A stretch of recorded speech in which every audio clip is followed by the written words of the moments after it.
आइए ना हमरा बिहार में।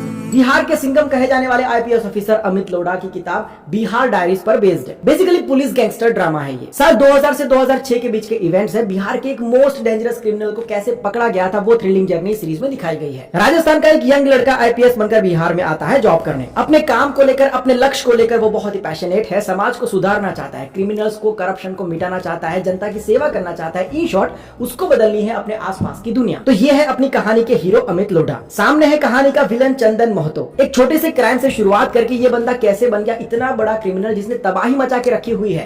क्यों, कैसे, कब और किसने बनाया एक आम इंसान को इतना बड़ा गैंगस्टर, ये सब कुछ आप सीरीज में देखना। तो मेनली ये दोनों हैं आमने सामने। आसपास की बात करें तो कुछ ऑनेस्ट और कुछ करप्टेड पुलिस ऑफिसर्स हैं। कैसे ऑनेस्ट लोग पीछे रह जाते हैं और चमचागिरी करने वाले लोग आगे बढ़ जाते हैं, ये भी दिखाया गया है। ये भी बताया गया है कि कैसे ऑनेस्ट ऑफिसर्स को कुछ अनपढ़ नेताओं की उंगली पर नाचना पड़ता है। सही गलत की समझ होते हुए भी गलत को सही और सही को गलत बोलना पड़ता है। आंखों के सामने मोस्ट वांटेड क्रिमिनल है लेकिन कुछ नहीं कर सकते क्योंकि उसके ऊपर नेता का हाथ है। ऐसे कई सारे मोमेंट्स हैं। नेता और क्रिमिनल्स के रिश्ते, नेता और पुलिस के रिश्ते खुलकर बताए गए हैं। अपर कास्ट और लोअर कास्ट को लेकर पुलिस और सिस्टम भी कितना इन्फ्लुएंस होते हैं ये भी दिखाया गया है। और ये सब बसड़ के अंदर नेताओं की अपनी ही रेस चल रही है कुर्सी के लिए। जनता बेचारी सूखे तिनकों की तरह इधर से उधर भटक रही है। नेता जेब भरने में पड़ा हुआ है, क्रिमिनल्स क्राइम करने में लगे हुए हैं और पुलिस जी सर कहते हुए तमाशा देख रही है। और ऐसे में ये आईपीएस अमित लोढ़ा जो ठीक से बिहार को नहीं जानते हैं, यहाँ के लोगों को, यहाँ के तौर तरीकों को नहीं जानते हैं और ये सोचते हैं कि मैं दुनिया बदल दूंगा और उसके लिए वो जी जान भी लगा रहे। एमएलए हो या सीएम, तू तेरा काम कर, मैं मेरा काम करूंगा, ये वाली सोच है भाई की। लेकिन इसी सोच की वजह से भाई के ट्रांसफर पर ट्रांसफर होते रहते हैं। तो कैसे अमित लोढ़ा अपनी जंग जीतेंगे ये आपको देखना है सीरीज के अंदर। सीरीज की कहानी अच्छी है लेकिन कोई वाव मोमेंट या फिर कोई जबरदस्त ट्विस्ट आ गया ऐसा कुछ नहीं है। इसको देखते वक्त दूसरे सीरीज या फिर मूवीज जैसे कि मिर्जापुर, भोकाल, गैंग्स ऑफ वासेपुर और गंगाजल की भी याद आ सकती है। इस सीरीज का स्ट्रॉन्गेस्ट पॉइंट है आई थिंक एक्टर्स के परफॉर्मेंसेस। करण टेकर ने अमित लोढ़ा के किरदार को पूरा न्याय दिया है और सामने अविनाश तिवारी ने भी चंदन महतो के किरदार में जान डाल दी है। इनके अलावा आशुतोष राणा, रवि किशन, अभिमन्यु सिंह, निकी